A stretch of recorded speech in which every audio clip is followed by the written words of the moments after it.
이 새해 첫 주일에 하나님께 기쁨으로 예배하시는 모든 성도들의 삶과 가정에 하나님의 크신 축복이 흘러가기를 그리스도의 이름으로 축원합니다. 하나님께서는 그 백성에게 새날을 주시고 우리 인생의 새 출발을, 새 기회를 주시기를 기뻐하시는 분이신 줄로 믿습니다.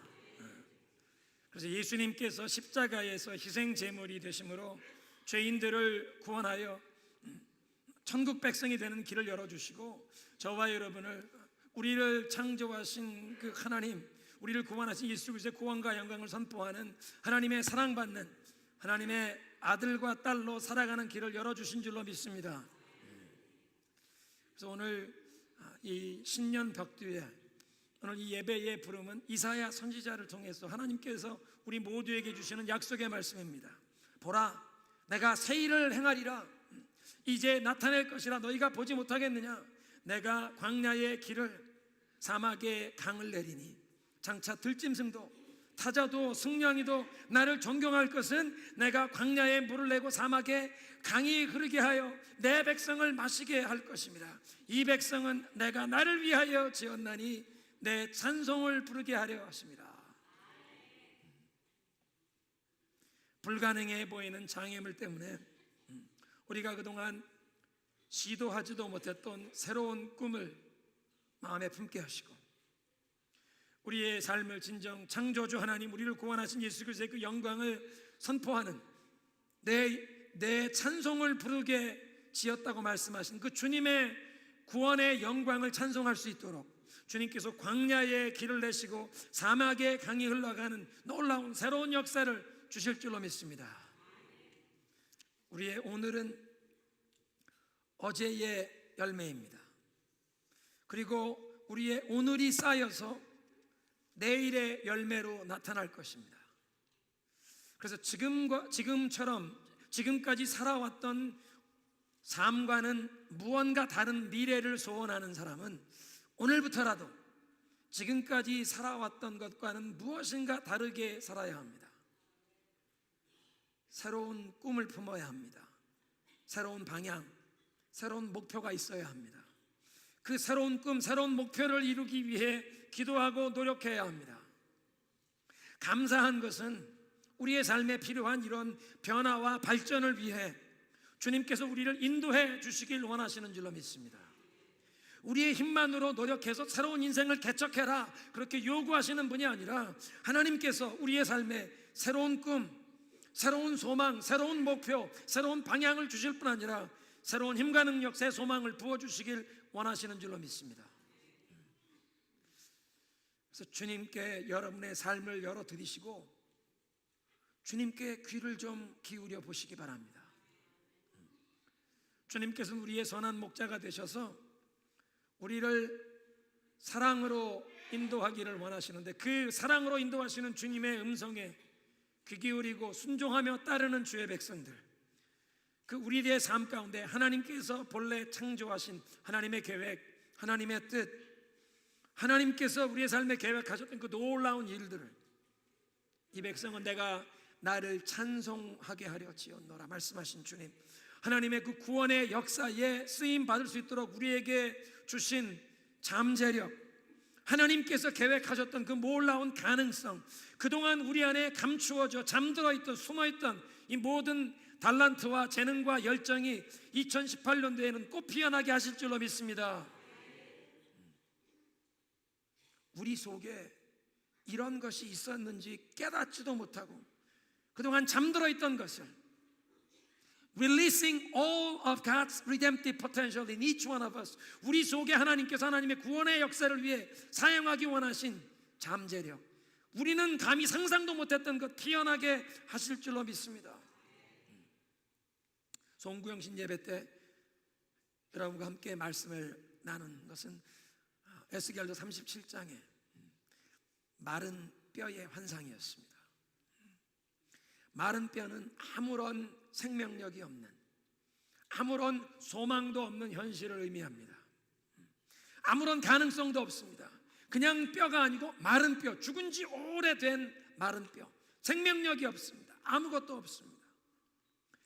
계곡에 무질서하게 널려 있는 그 마른 뼈를 향하여 하나님의 명령에 따라서 말씀을 대언했더니 그 마른 뼈들 가운데 소리가 나고 움직여서 이 뼈와 저 뼈가 짝을 맞추어 서로 연결이 되었습니다. 그리고 하나님의 명령을 따라 대언했더니 생기가, 하나님의 바람이 불어와서 이 뼈들이 서로 짝을 맞추었던 것이 일어나서 살아서 일어나는데 하나님의 큰 군대가 되었다는 것입니다. 우리의 삶에도 하나님의 말씀이 임할 때에 이 뼈와 저 뼈가 짝을 맞추듯 우리의 삶에 무질서하게 널려있던 것 같은 우리의 삶에 영적인 질서가 회복되게 하실 줄로 믿습니다. 우리의 삶에, 우리 가정에, 우리 교회에 하나님의 말씀을 통해 영적인 질서가 회복되는 것입니다. 나의 영혼아 하나님의 말씀을 듣고 살아날지어다. 나의 영혼아 하나님의 말씀을 듣고 영적인 질서와 생명력을 얻게 될지어다. 말씀을 통해 나의 삶과 나의 가정에 이 영적 질서가 회복되게 하옵소서. 죽었던 것이 다시 살아나게 하옵소서. 소망이 없이 흑암에 갇혀있던 것들이 빛을 보게 하시고 소망을 얻게 하옵소서. 지금까지 흑암에 갇혀 소망이 없던 곳에 하나님 말씀에 따라 그 막아놓은 돌을 옮겨 놓았사오니 주님이여 이제 주님의 소망의 빛이 그 어둠 가운데 비치게 하옵소서. 생명의 기운이 임하게 하옵소서. 생기가 불어오게 하옵소서. 성령의 바람이 불어오게 하옵소서. 이 신년 첫달 1월 달에 새벽마다 저희 교회가 함께 묵상하는 말씀은 느헤미야의 말씀입니다. 느헤미야의 시대적인 배경은 하나님께 택함을 받아 하나님의 백성으로 부름받은 사람들이 하나님의 말씀대로 살아야 하는데 불순종하고 우상 숭배하고 죄악 가운데 행할 때 하나님께서 선지자들을 보내요.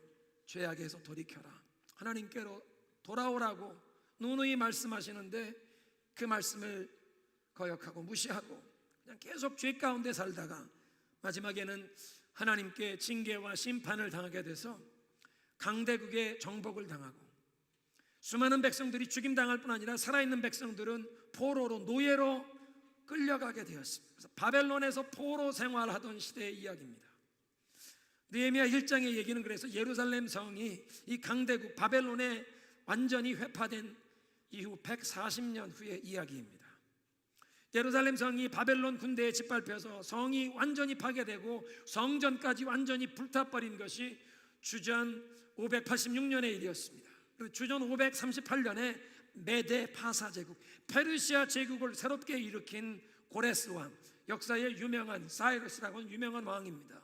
그 당시 왕들 중에서는 처음으로 인권을 인정한, 각 나라 민족이 자기네 고향으로 돌아갈 수 있도록 자기들의 문화를 지킬 수 있도록 허락했던 아주 굉장히 이 카스모폴리탄한 그런 사고방식을 가진 왕이었습니다. 고레스 왕이 이스라엘 백성들이 예루살렘으로 돌아가서 하늘의 하나님께 성전을 짓고 하나님께 예배를 하며 이 황제와 왕자들의 복을 빌라 돌아가게 해주었습니다.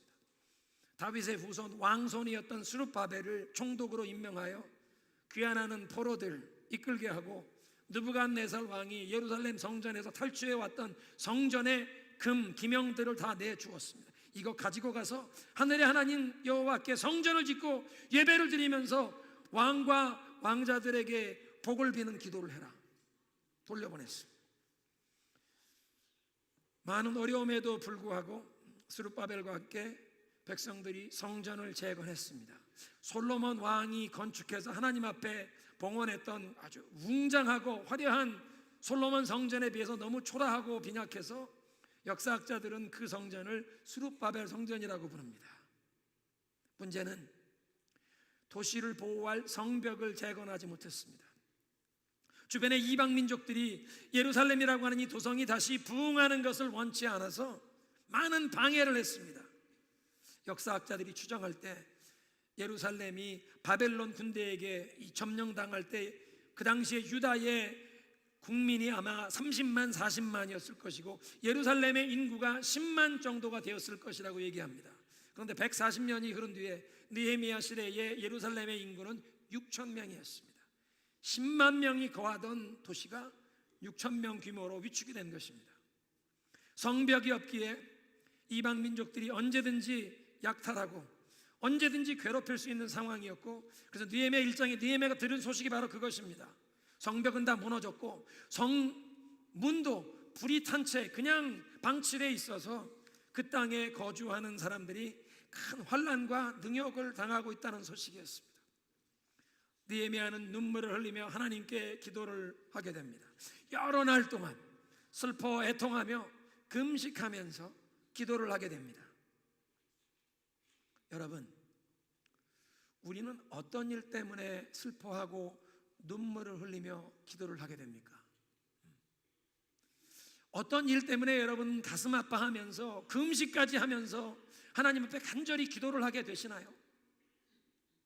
어떤 소식을, 어떤 뉴스를 들을 때 마음에 충격이 가기도 하고 눈물도 나기도 하지만 하루 이틀이 지나다 보면 그냥 그 일을 잊어버리기 쉬운데, 여러분 마음엔 어떤 일 때문에 그 일을 여러분 마음에 결코 떨쳐버릴 수가 없고 잊어버릴 수가 없고, 그것 때문에 여러분 마음에 큰 슬픔과 고통이 있고 하나님 앞에 눈물을 흘리며 간절히 금식까지 하면서 기도를 하게 되나요? 우리는 어떤 일에, 무슨 일에 관심을 가지고 사느냐, 그것을 묻는 질문입니다. 우리 민족, 또는 우리가 살고 있는 이 나라, 내가 소속된 공동체의 어떤 어려움과 환난에 대해서 듣게 되면 사람들은 어떻게 반응합니까? 그런 소식을 들으면 걱정하고 염려하고 뭔가 잘못되고 있는 일에 대해서 비판하고 불평, 불만하게 됩니다. 대부분의 사람들이 그렇게 반응합니다. 대한민국이든 우리가 살고 있는 미국의 정치, 경제, 사회 문제에 대해서 대부분의 사람들이 그렇게 반응할 것입니다. 그런데 예루살렘의 안타까운 소식을 들은 느헤미야의 첫 번째 반응은 기도였습니다.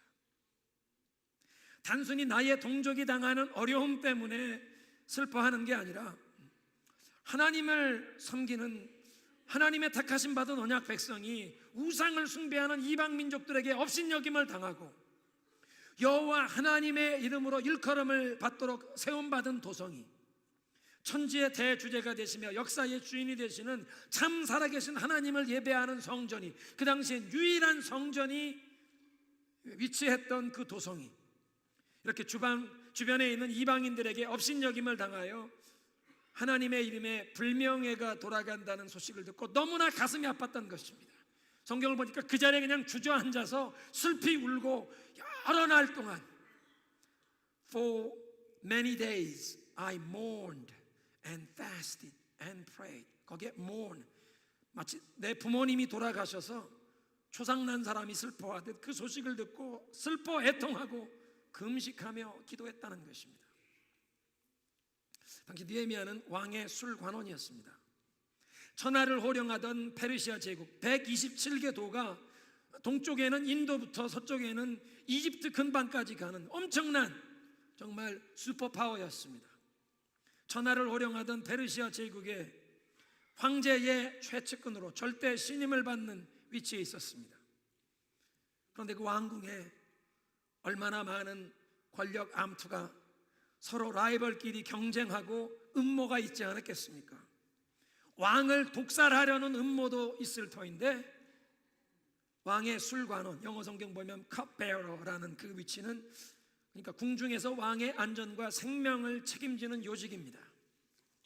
느헤미야가 그 자리에 임명되기까지 그의 성실함과 그의 정직함, 충성심, 그의 성품과 인격이 인정을 받았을 것입니다. 그런데 그 자리는 그냥 정직하고 솔직하다고 감당할 수 있는 자리가 아닙니다. 왕을 보좌하며 왕궁에서 왕의 안전을, 생명을 보장하려면 능력이 인정돼야 하는 것입니다. 왕이 마시는 술과 그 모든 음료, 그냥 안전하게만 아니라 최고의 품질을, 그리고 안전을 보장하려면 제국의 어디에서 생산되고 언제 수확해서 누가 그걸 포도주로 빚고 누가 운반하고 누가 저장하고 누가 준비해서 이 왕 앞에 누가 대령하느냐, 그 모든 과정을 자기가 책임져야 하는, 그걸 감독하고 관리할 만한 능력이 있어야 한다는 것입니다. 자기 혼자 하는 것이 아니라 자기가 믿을 만한 부하들을 통해서 그 모든 과정을 감독할 만한 능력이 인정을 받았다는 것입니다. 또 이 술관은 컵베어라는 위치는 뭐 궁중에서 연회가 열릴 때나 궁중 회의석상에서만 왕의 곁에 머무는 것이 아니라 왕과 왕후가 프라이빗하게 담소 나누는 자리에서 야 목마르다, 개인적인 사사로운 그런 상황에서도 왕이 마시는 모든 음료를 대령하는, 그러니까 단순히 왕의 술과 음료만 책임지는 것이 아니라 가장 왕의 신뢰를 받는, 가장 왕의 곁에서 왕을 보좌하는 그런 역할이라는 것입니다. 그런 궁중의 요직에 있던 느헤미야가 2장을 보면 예루살렘 성벽 재건을 위해서 왕에게 지금은 폐허가 되어 있는 제국의 저 변방의 시골의 작은 미약한 도성에 자기를 총독으로, 주지사로 파송해달라고 요청을 합니다. 대부분의 사람들은 시골에서, 지방에서 수도권으로, 중앙으로 승진해서 올라가길 원하지, 궁중에서 왕의 최측근, 그 요직에 근무하던 사람이 시골에 성벽도 없는 폐허가 된 도성에 그 한직에 좌천되듯이 스스로 그런 시골 구석에 발령해달라고 요청하는 사람 없습니다. 부귀영화를 누리는, 요즘 젊은이들 표현으로 따지면 꿀보직에 있는 사람이 그런 권세와 명예, 돈 다 누릴 수 있는 그 자리를 떠나서 고생할 것이 뻔한 시골 마을로 보내달라고 요청을 하더라는 것입니다. 아마 느헤미야가 처음에 왕의 술관으로 임명이 되었을 때 느헤미야의 친인척들과 주변에 알고 있던 친구들, 지인들이 아마 너무 기뻐했을 것입니다. 야, 느헤미야가 성공했다, 하나님께 큰 축복을 받았다. 이제 느헤미야가 그 왕궁의 요직에서 왕의 절대 신임을 얻는 그런 위치가 되었으니 필요할 때는 소수민족으로 패망한 작은 나라 포로로 끌려와서 지금 이 제국에서 살고 있는 소수민족 여호와 하나님을 섬기는 백성들이 어려움을 당할 때 느헤미야가 아마 도와줄 수 있을 것이다, 하나님께 감사를 드렸을 것입니다. 하나님, 느헤미야를 저렇게 높은 자리에, 정말 중요한 자리에 세워주셔서 감사합니다. 그리고 자신의 위치에서 아마 느헤미야는 하나님을 경외하는 신앙인답게 선한 일도 많이 하고 착한 일도 많이 하고 하나님 기뻐하는 그런 착한 일을 많이 했을 것입니다. 그런데 예루살렘의 형편을 듣고 슬피 울며 기도하다가 하나님의 뜻을 깨닫게 되었습니다. 아, 하나님께서 왕의 절대 신임을 받는 위치에 나를 세워주신 것은 바로 이런 때를 위함이구나. 하나님께서 예루살렘 성벽 재건되는 일에 나를 사용하길 원하시는구나. 그렇게 하나님의 뜻을 깨닫고 나니까 이 왕의 최측근으로 근무하는 것보다 왕의 허락을 받고 그 시골 변방에 파송을 받아서 성벽 재건하는 공사를 자기가 직접 현장 지휘하겠다고, 현장 감독하겠다고 자원하고 나선 것입니다. 느헤미야는 세상 사람들의 기준으로 보면 성공한 사람이었습니다. 술관원이라는 요직에 이르면서 명예와 재물과 권력을 다 누릴 수 있는 자리였습니다. 그런데 느헤미야는 이런 것보다 더 소중한 것, 더 값진 것을 보게 된 것입니다. 지금은 비록 성벽도 없는 아주 나약한 변방 지역의 미약한 시골 도성이지만 하나님의 이름으로 일컬음을 받는 도성, 여호와 하나님을 예배하는 성전이 있는 유일한 도성, 그래서 하나님을 섬기는 언약 백성의 영적인 구심점이 되어야 하는 이 도성이, 이 도성의 성벽이 재건되어야 한다는 그 임무가, 이것은 신앙 공동체를 새롭게 세우는 그런 의미라는 것을 알았습니다. 그냥 단순한 건축 프로젝트가 아니라 하나님 백성들의 이 영적인 중심지, 이걸 세워서 하나님 앞에 제대로 예배를 드려야 한다. 왕궁의 요직에서 누리는 명예, 재물, 권세는 이 세상에 속한 것이요 시간이 흐르면 사라질 것이었지만 하나님을 섬기는 이 언약 백성을 위한 헌신, 신앙 공동체를 위한 희생과 섬김은 하나님 앞에 영원한 가치가 있는 것을 알았다는 것입니다. 이런 느헤미야를 보면 아마존 정글에 사는 식인종 부족에게 복음을 전하러 들어갔다가 순교를 당했던 짐 엘리엇 선교사의 일기장에 써놓았던 문구가 생각이 납니다. 여러분도 들어보셨을 것입니다. He is no fool who gives up what he cannot keep to gain what he cannot lose. 자기가 결코 잊어버릴 수 없는 것을 얻기 위해 어차피 쥐고 있고 싶어도 쥐고 있을 수 없는 것을 포기하는 사람은 바보가 아닙니다.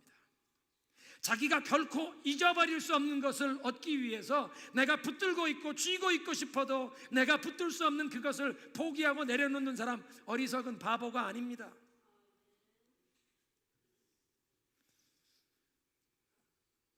(2018년도에) 저희 교회에 하나님께서 주신 표현은 더 높은 꿈을 추구하는 삶입니다.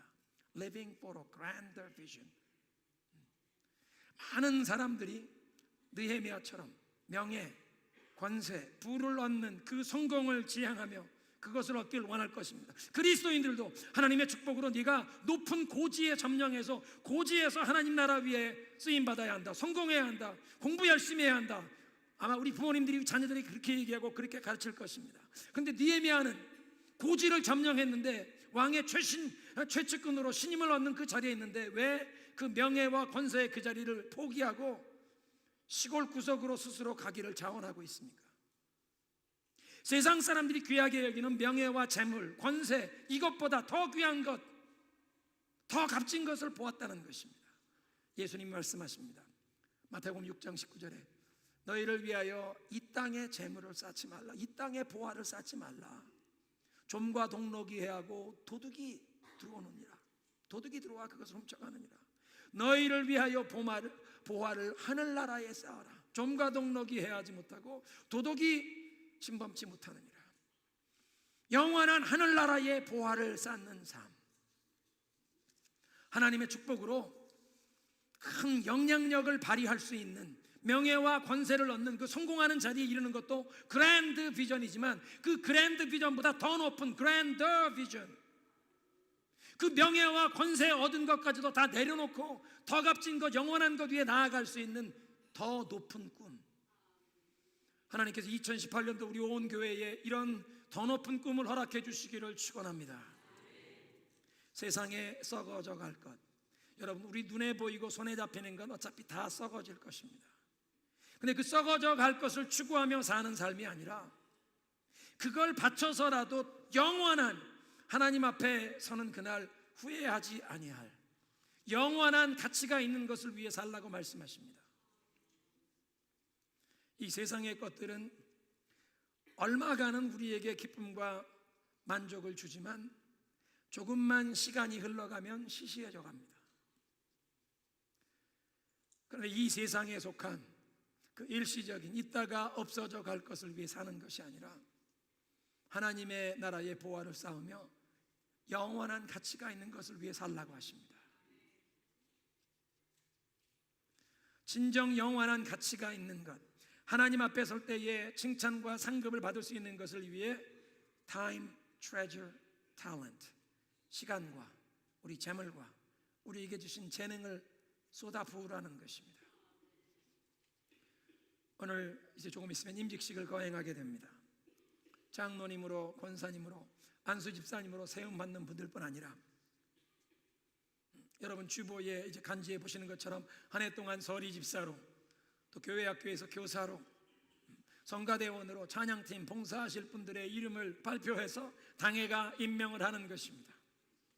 오늘 이렇게 명단으로 발표되지는 않지만 구역 봉사자로, 각 선교회의 임원으로, 또 그 외에도 교회의 여러 부서에서 한 해 동안 숨어서 자원봉사하실 분들이 많이 계십니다.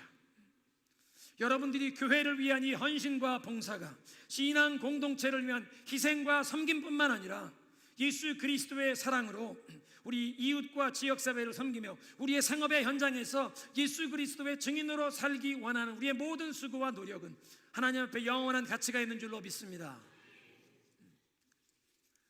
저는 느헤미야 말씀을 신년 초에 상고하게 된 것이 너무나 감사합니다. 왜냐하면 느헤미야는 성직자가 아닙니다. 목사가 아닙니다. 선교사가 아닙니다. 그냥 일반 직장에 있는 시민입니다. 공무원입니다. 물론 고급 공무원이 되었습니다. 그리고 그 고급 공무원 그 위치에 오르기까지 외국에서 포로로 끌려온 소수민족이 그 자리에 오르기까지 얼마나 열심히 노력했겠습니까? 다른 사람보다 갑절이나 열심히 노력했을 것입니다. 열심히 배우고 열심히 일하고 성실하게 남들보다 일찍 출근하고 늦게 퇴근하며 열심히 성실하게 노력해서 윗사람들에게 인정을 받고 인정을 받아서 마지막엔 왕이 저 사람을 내 생명을 책임지는 술관으로 내 옆에 둬라 인정받은 것입니다. 그런 공무원이 하나님의 나라를 위하여 놀랍게 아름답게 쓰임받은 역사를 보면서 사랑하는 성도 여러분, 이 새해에 하나님께서 여러분에게 새로운 소망과 꿈을 주시면 여러분 직장이 바뀌지 않는다고 할지라도 월요일날 여러분이 출근하는 직장은 같은데 이제 여러분이 열심히 일하는 여러분이 살아가는 목적이 의미가 달라진다는 것입니다. 하나님 나라를 위하여 살아가야 할 줄로 믿습니다. Grander vision, 하나님이 주시는 더 높은 꿈을 위하여 이 2018년도 충성하시고 하나님 앞에 칭찬과 상급을 얻으신 여러분 되시길 주님의 이름으로 축원합니다.